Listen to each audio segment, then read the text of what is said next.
What is going on, Tentacrew? My name is Billy the Squid, and today I'd like to talk to y'all about something that's becoming more and more commonplace in the gaming industry as time moves forward, and that is the idea of ports, remakes, and remasters of games, or, as I would like to say, the right and wrong way to resell old games. But before we get into that, if you are enjoying the content that you see here, please hit the subscribe button and ring the bell. It shows in my data that most of my viewers are not subscribed, so we gotta change that, guys. Join the Tentacrew family, please. Also, if you are interested in catching more of this kind of content live, there's a link down below to my Twitch channel, twitch.tv/Billy the Squid. I would be humbled to have you on one of my nightly streams, just to talk and have fun. But anyway, back to the topic. So, before we get started, I want to go into the topic of reboots, because I feel like a lot of people get those confused with ports, remakes, and remasters. Reboots are not necessarily doing any of the things that a remake or a remaster is setting out to do. A reboot tends to be a quote-unquote sequel to a game franchise where they take the characters and some of the base elements of that franchise and then they move them into a new universe or new direction. You can think of this in like the Castlevania Lords of Shadow game. Those are reboots of the mainline Castlevania franchise. Or the horrible Prince of Persia reboot that came out, where the prince has light powers instead of time powers, and it was all really weird. There was no dagger or sands of time and all that stuff. Yeah, that is a reboot.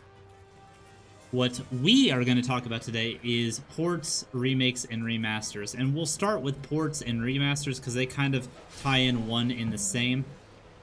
A port, for the most part, is just taking an old game, bringing it to modern technology or a different set of technology, and selling it there. Most of the time, this is from a console to PC, is a big common port that you tend to see. Also, if you're going to see a port that also functions as a remaster, it's most likely going to be in the form of, say, a PS3 game being ported onto the PS4 with an HD quality pack to live up to PS4 graphical standards. Most of the time, these are just done to bring in more audiences to a good game franchise and get more sales on that IP. Most of the time, they don't do anything other than make the game prettier. Most of the time, they will have the DLCs. If the game had a DLC pack with the base game, they tend to come pre-packaged with all of the DLCs that you would get with the original game and its DLC content. And remasters, for this sake, are 100% fine in my opinion. I am all for more people being able to experience more of the great games that maybe weren't available to them. I know Horizon Zero Dawn's finally going to be getting its PC port here soon, and that's amazing. So let me make that clear right here and right now. Remasters and ports for the sake of bringing in new audiences and just flushing out gaming holes that could have been there, such as console to PC. I think that's a great thing. I really think that there should not be as much exclusivity as there is, and with these remasters and ports going to different consoles and different systems, it's shrinking the gap that players have together, and I think that's great. It's when remasters go in a direction that is somewhat predatory that I start having issues with the whole system in general. I will use Square Enix and Bethesda as prime examples. Bethesda, as you all are probably very aware, has ported and remastered Skyrim to every console for the past 2 generations. It started on the PlayStation 3, Xbox 360 generation.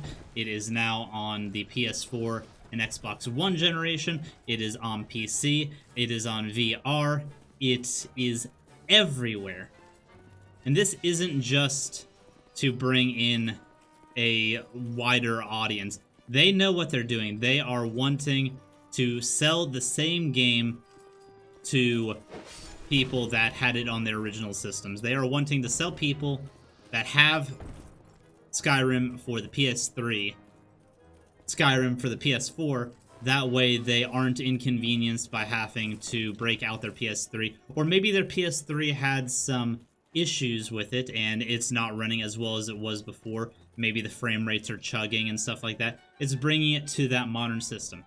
That sounds noble, but it's also not, in the fact that most of these ports and remasters are selling for $30, which is, yes, 50% of what the game originally came out as, but still, I feel like any franchise that's trying to resell a 10-plus-year-old game for anything more than 20 is trying to cheat somebody, especially when they're literally putting it on any system that they can slap it on, no matter what the issues with that would be. Another issue with remasters of this type is that they don't tend to go back and fix any of the issues that the base game had. It is the same flawed gaming experience, just on a new generation. The Skyrim and Fallout ports, and for the most part a lot of the Square Enix ports with their Final Fantasy games, they are the same game with all the same flaws and exploits. They don't tend to go back and actually remake or remaster anything mechanically with the games. It just tends to be HD texture packs and that's it. Square Enix is another company I want to bring to attention about this, and they're just as bad as Bethesda. They're trying to bring every one of their Final Fantasy games from, I think, 6 forward to every system that they can possibly get it on. And they're also doing it in a way that's making the games worse for the most part. I don't know if any of you have played the Final Fantasy VI remaster for PC, but it is a worse experience than what the base game was. The new graphic style that they did with it does not work for that game. The new menus are encumbering. They take up a massive portion of the screen. It's just not as good of an experience as the original game was. They made that game worse in remaking it for the PC.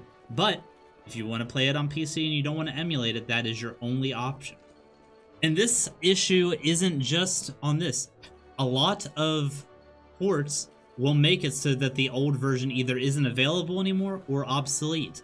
With the Dark Souls 1 remaster, they completely took the original Dark Souls 1 off the market after the Dark Souls 1 remaster came onto the market, forcing people, if they wanted to get the Dark Souls 1 experience on PC, they had to get the remastered version, which is more flawed than the original was. The original got most of its issues fixed with the modding community. This game takes everything that the modding community did and does it in a worse way. Yes, it looks prettier. Yes, the frame rate is better, but they didn't improve any of the mechanics that a game of that age needs. If you try to go back and play Dark Souls 2 or 3 and then play Dark Souls 1 after that, you are gonna have a bad time. The game just does not translate well after playing those modern games. They are much more mechanically sound. They do not have the...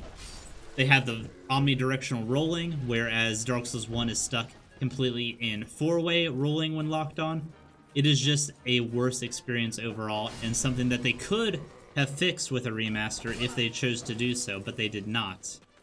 Now, their reasoning for it was that this was a third party that they had remaster Dark Souls 1, so they didn't have that much control over what all they wanted them to do. They didn't want them to go overboard with it. They just wanted prettier graphics, better frame rate, add the DLC pack in there, resell it. They also said that as far as the 4-way rolling versus omnidirectional, if they added omnidirectional rolling, it would have made some of the bosses in Dark Souls 1 obsolete, because those bosses just aren't designed with that level of movement involved. And again, I say, if this was an issue with the base game, you would have been better off going for a mini remake, like what they did with Dark Souls 2, Scholar of the First Sin, which is what I'm playing. It's classified as a remaster by all accounts, but it's, in my opinion, is as close to a mini remake as you can get. The mechanics, for the most part, are the same. They're polished. The frame rate is better. The graphics are better.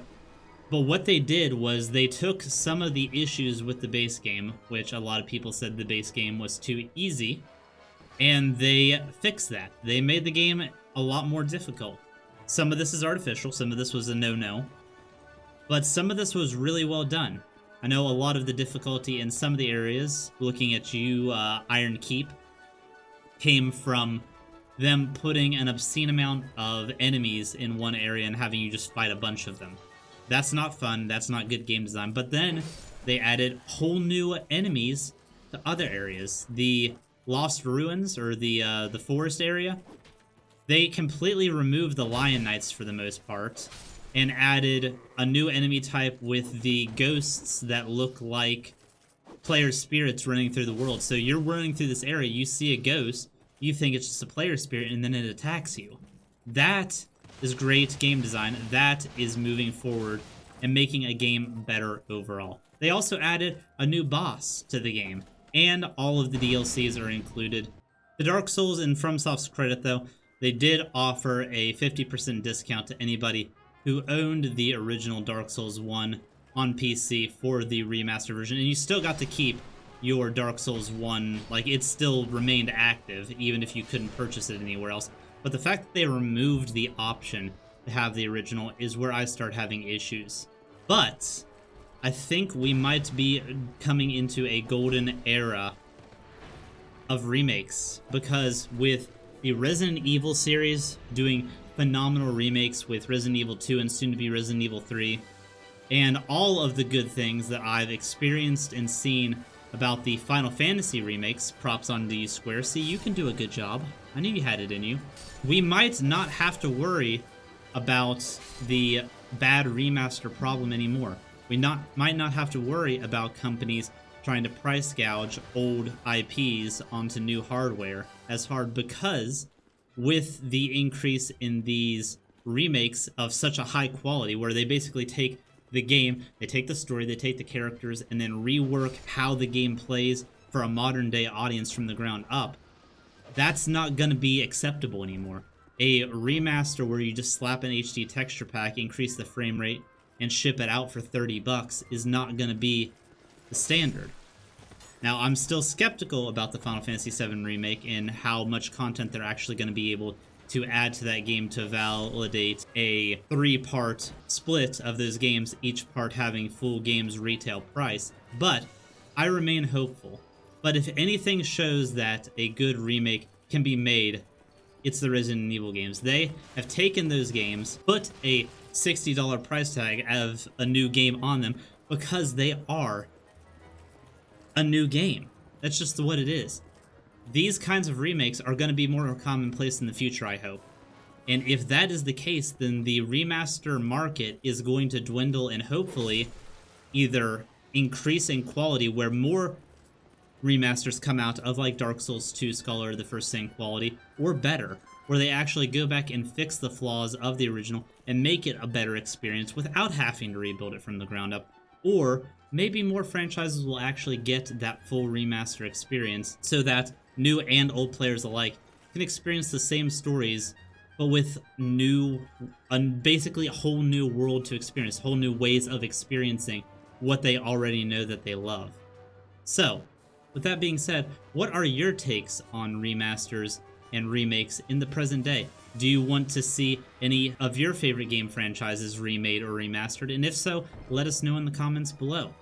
And with that, much love, Tenda Crew.